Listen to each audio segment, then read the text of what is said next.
what you see.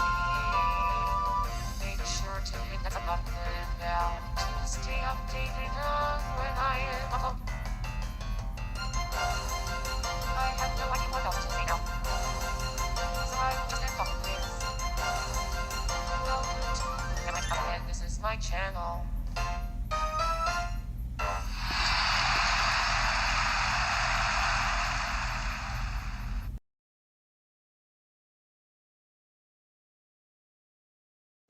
Why, hello. And yeah. How many chapters am I doing today? I want to do more. So, because I basically want to do more chapters. So, get done.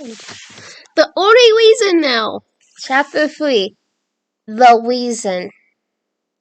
Matrically woke up sometimes hours before her partner. She would grab some coffee, maybe a bowl of cereal, and perhaps take a shower, at least once per week. So had finished most of her ball entry and posted even before her lover got out of bed. Today was different.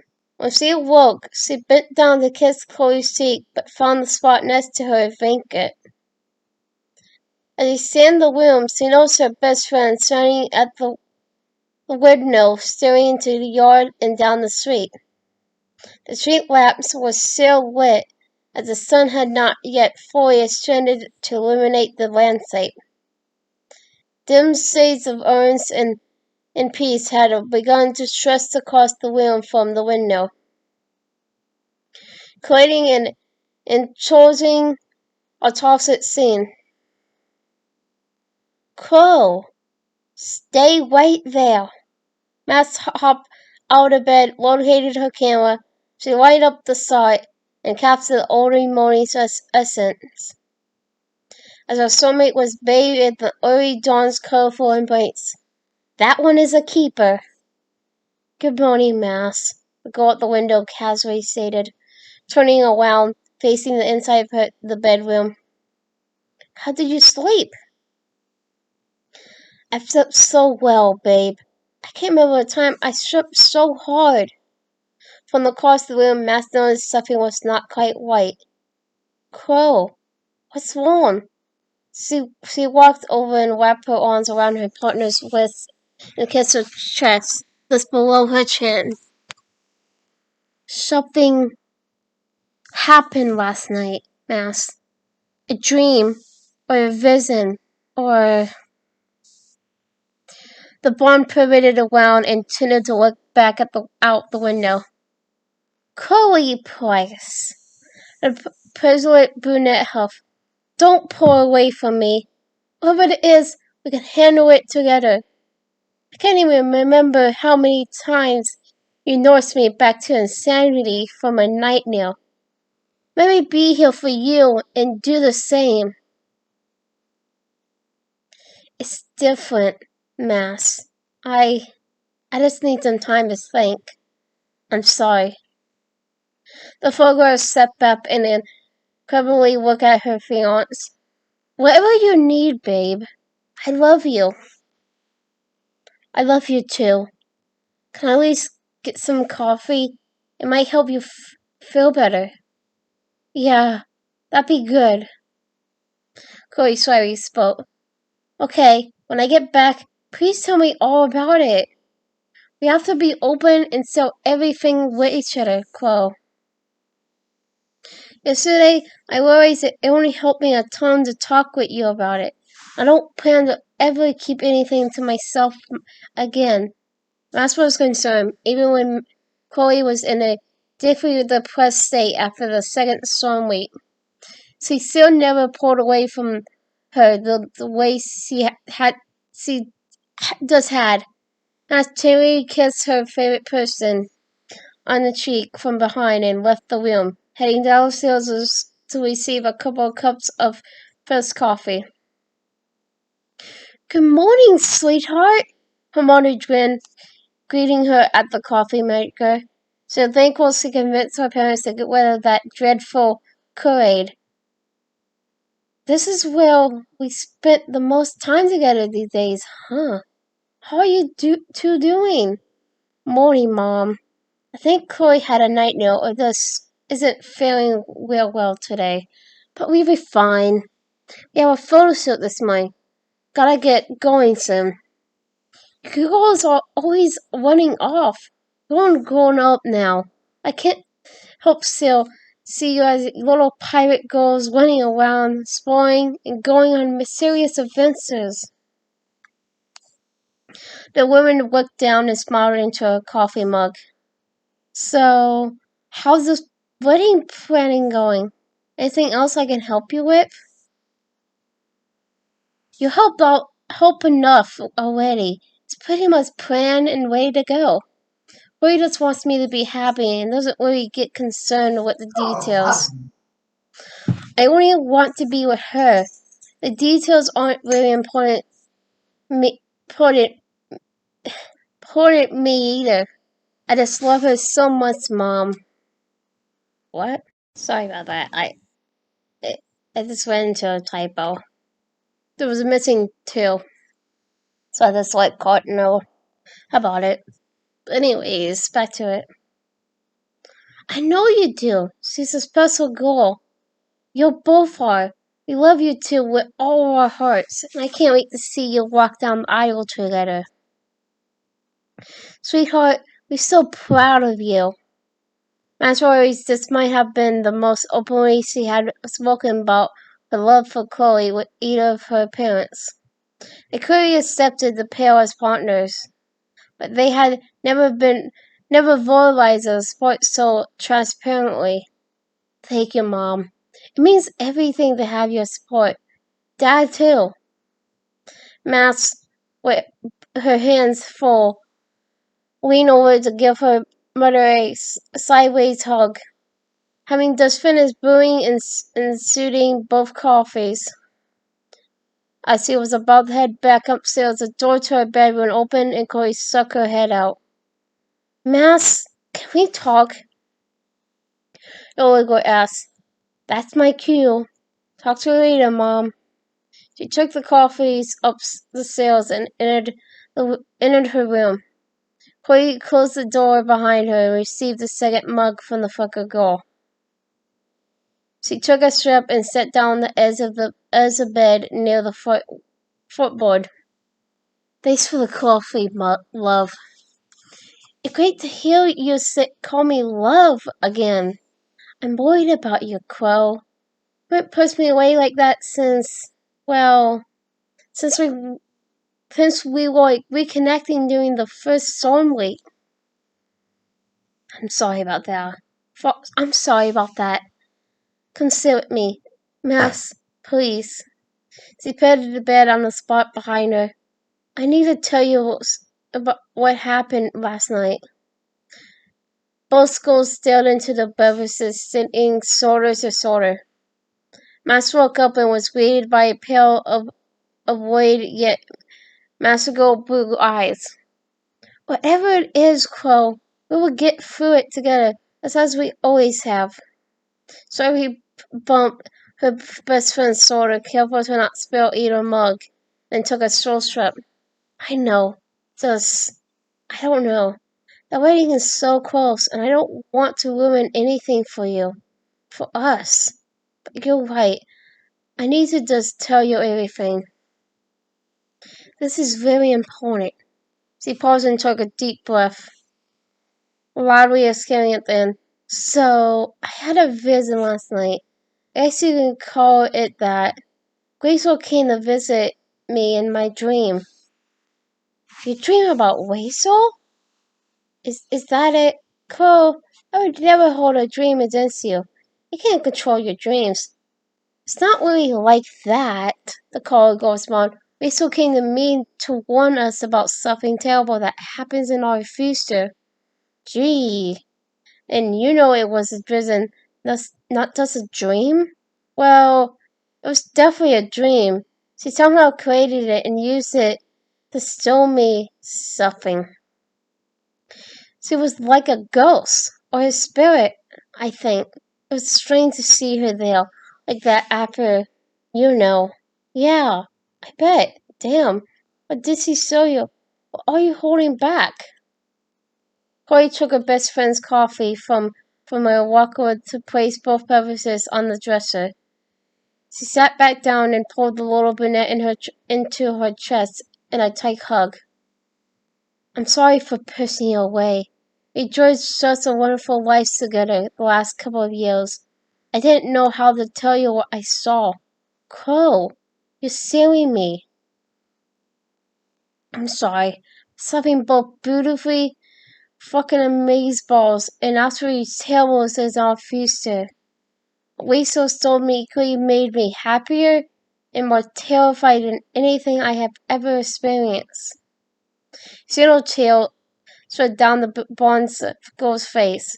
The partner placed her hand below the girl's chin and used her thumb to wipe it away, kissing her other cheek in the progress.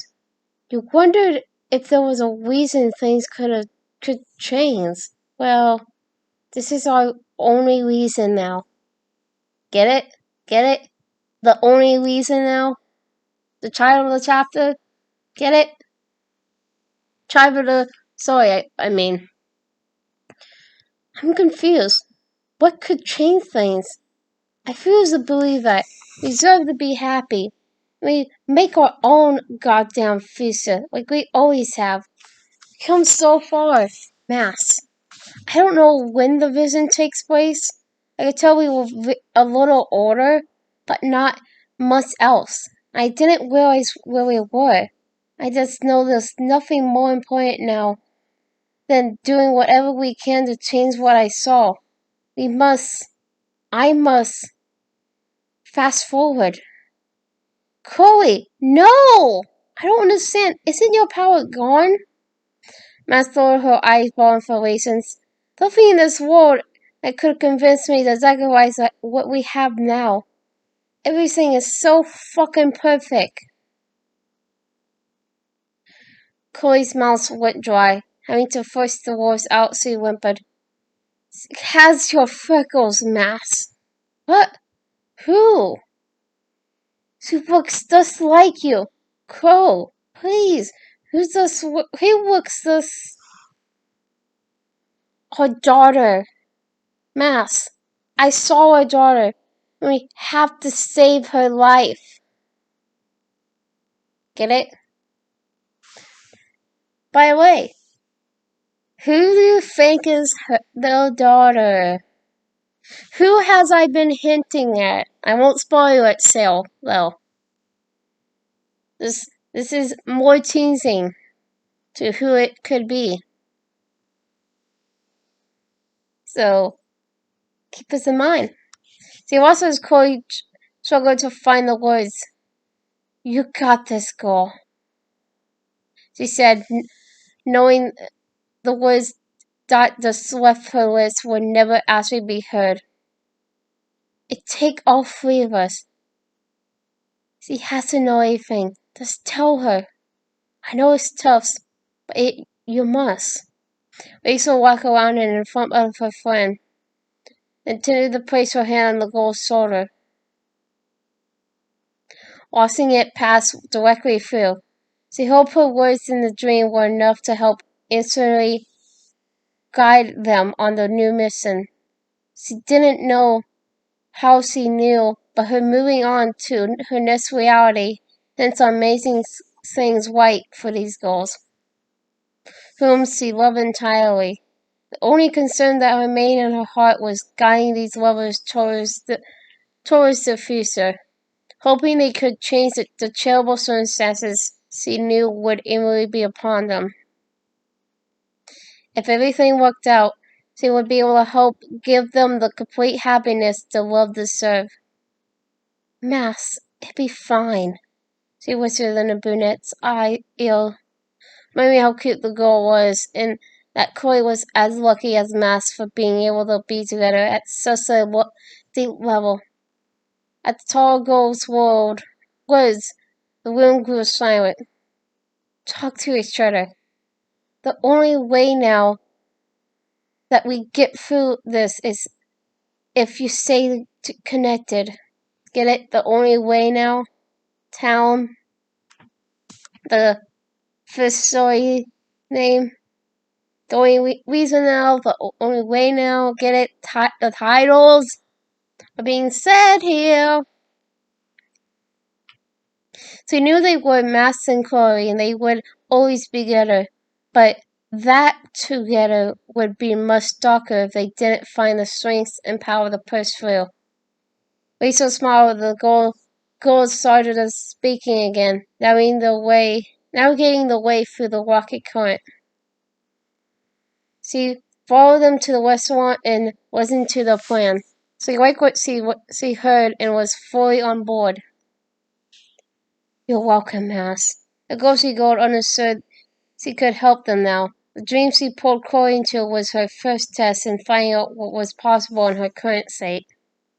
Noticing her job there was done for the moment, she decided to head towards her next destination and give the pair some privacy. Sometimes it was hard to leave when she checked in on them, as witnessing their love for one another was just an amazing, beautiful sight. Love you, girls. See you soon. Laters. After the shock wore off, Max gathered her thoughts and tried to wrap her brain around the information she just learned. Joyful chills streaked down her face for the better part of half an hour. The idea of her and Chloe having a child together, a daughter, filled her heart with love. So, we have a daughter in the future? And she looks like me? Guess that means I'm the one who carries? The brunette half sighs, imagining what it would be like to have a child growing inside of her. But, Crow, you still haven't told me what terrible thing happens. You said we would need to save our daughter. From what? By the way, here, whoever they need to save the daughter from, you want to keep this in mind. You want to keep the enemy in mind, because it's going to be brought up again 2 stories from now. So, yeah. The former punk wrapped her arms around her soulmate once again, and just hold her. For a moment, she released her grip slightly. I wish I hadn't seen it, Max. It was very disturbing. Imagine being filled with this intense joy for it only to be whipped away and replaced with shock and terror. It was fucking awful. I'm feeling a little better now, though. Pointing on to you. I'm sorry, babe. Hate that you had to see it. Maybe you needed to, so the multitude would seek in. Max rubbed her partner's arm and kissed her shoulder as they remained sitting on the bed. Tell me more about the dream. Well, when we first met, Chloe began, we spent a lot of time together. We stilled a moment in her room as she and her dad had a huge fight at dinner. That's what Rachel took me in the dream. The time when we were beginning to realize we might actually leave Acacia Bay, like we had hoped. I was also finally feeling comfortable around her. The nervousness had worn off, and all I wanted to do was make her feel better. I think she brought me to that location on purpose, maybe to make a point. Max hit her partner on the cheek. Go on, babe. What did Rachel tell you? What did she show you? She showed me a scene where you and I were spending it were together in some place with our daughter, and we were all very happy. Her voice caught before she continued. Suddenly, a bullet went through her fucking head. Shit, Crow. Fuck. The younger girl began to tremble and was forced to take a few deep breaths as she wiped her eyes on the bed comforter. Damn it! She placed an arm around her partner's shoulder and squeezed it tightly. I have no idea where we were or when it happened, but we have to do something. She looked like she was maybe 2 years old. Roy wiped her face and stared out, seemingly needing a bit of space. She turned back towards her freckled partner and said, "Mass, she's so beautiful." She had a rebellious side to her. Like me, but she looked like you. Stunning blue eyes, dark hair, your beautiful fucking freckles. We have to save her. Oh, we will. There's no question about it. The brunette's confidence was strong and radiated from within her. We must and Chloe. There's nothing we cannot do together. Rachel told me she saw 100 fuses and in all cases the same outcome happened. Then we have to create number 101 and save our daughter. We will, I swear. Matt stood up and grabbed the older girl's face with one hand on either cheek. She looked deep into her glazing sapphire eyes. Do you hear me, Cole? They're going to save her. Shit. Sorry about that. I just had a call with my therapist and totally forgot it was supposed to happen. It slipped my mind. So sorry about that. And let me do it, bud. Okay, I'm back. Shit, Crow. Fuck. The older girl began to tremble and was forced to take a few deep breaths. As she wiped her eyes on the bed comforter. Damn it! She placed an arm around her partner's shoulders and shrieked shyly. Oh, wait.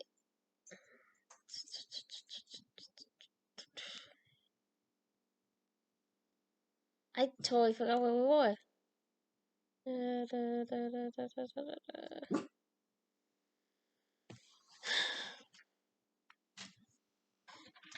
Then we just have to create number 101 and save our daughter. We will. I swear.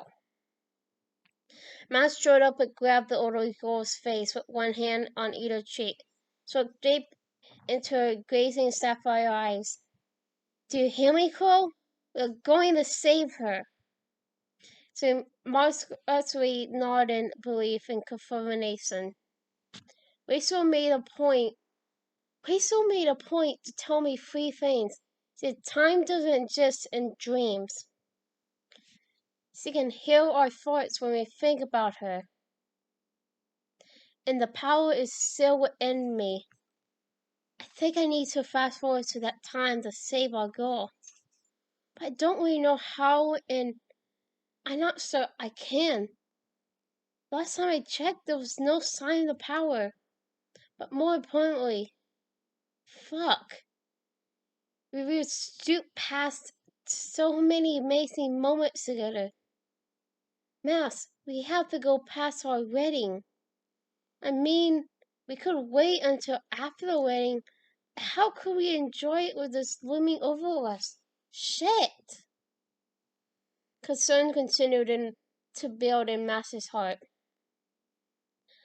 as her confidence was depleting. Do you even think you still have the power? I know it was connected to my rewind, but I'm fairly sure mine's gone. Tell the truth, every once in a while, I feels like it's there.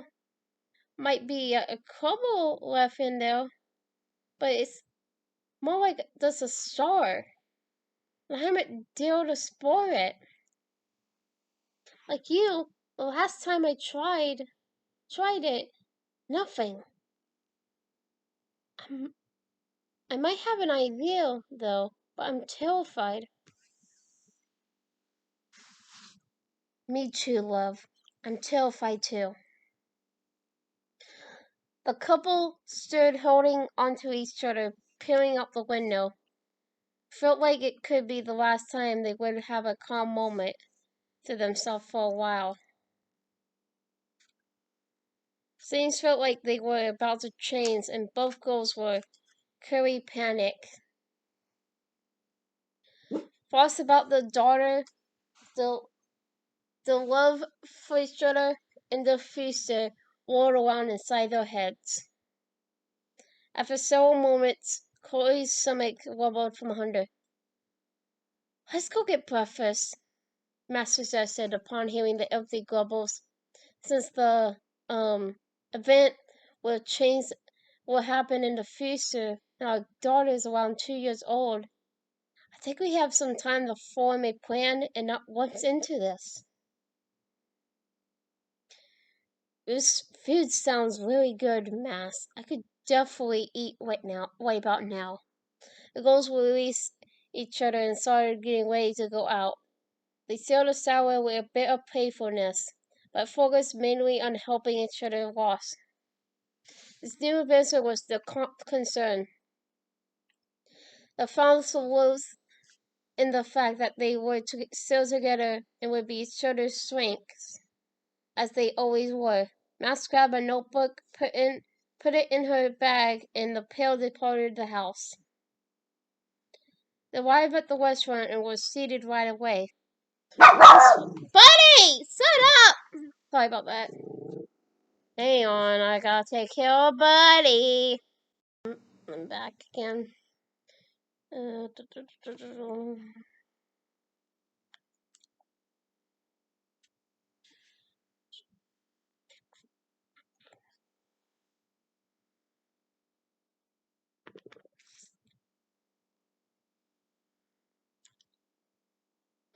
Lunch was being served, and Max was especially happy to see Bells and Waffles was on the menu.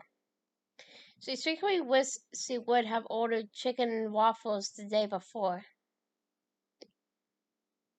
The girls placed their orders, and Bluey sat in silence, listening to the crackling and creaking of silverware and dishes.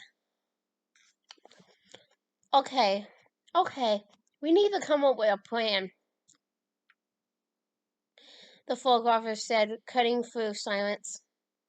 I'm thinking we need to try your power first. Maybe we can spend this afternoon working on it. Mass, what if I actually do it and begin going forward? I can't cut it off. But step out on moments we should be spending together. I don't want to speed past our lives. What's the point then? So, I have an idea. What if you didn't actually fast forward, but you jump just like you jump like I used to when I Photoshop. Grandma. Hang on. Ah! Sorry about you guys hearing the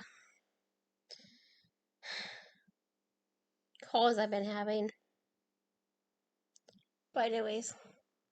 So, I have an idea. What if you didn't actually fast forward, but you jump like I used to when I Photoshop? You wouldn't use a photo since the future picture wouldn't exist yet. But what if you could jump forward using the thought of that vision Rachel showed you? Kong called it, what did he say again?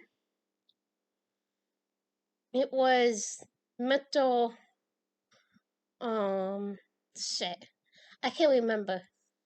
Mental surfing, mental surfing. She ran her fingers through her own brown hair in frustration.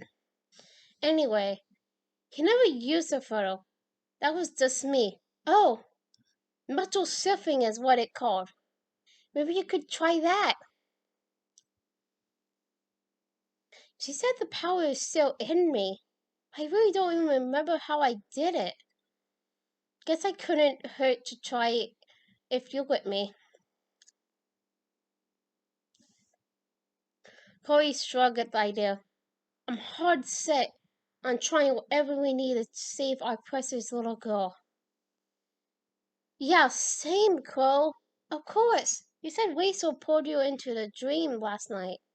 You said she can hear what we think about her right tomorrow night. And maybe we could ask her to pull you in again tonight and give you more details. I wonder if she could pull me in too. It seemed like she was still sort of experimenting with her dream space abilities. But yeah, I mean try anything. You sort of seen her in mass. Fuck, our daughter is glorious. I can't wait to meet her. Good. Now we have a plan. We smell it and we ask Rachel for more help. Oh, by the way, the little be gone. Rachel said one thing that made me fall in love with you just a little more. That's even possible. She said you thank her daily for being there when you couldn't. Of course I do, babe. She saved you. Without her, you might not be here with me then. She saved both of us and countless other when she sacrificed herself. I'm so glad she can hear that. She deserves it and so much more. Thank you, Rachel. From the bottom of my heart, thank you. A plan had been made and an agreement had been reached. The perfectly masked couple would not wait for the future to come. They would meet it with 4 middle fingers in the air, daring it to challenge their love. They didn't know the exact path, they just knew how much they loved each other. And they knew how much they loved their future daughter. Nothing would get in their way. The future better be fucking ready. Oof.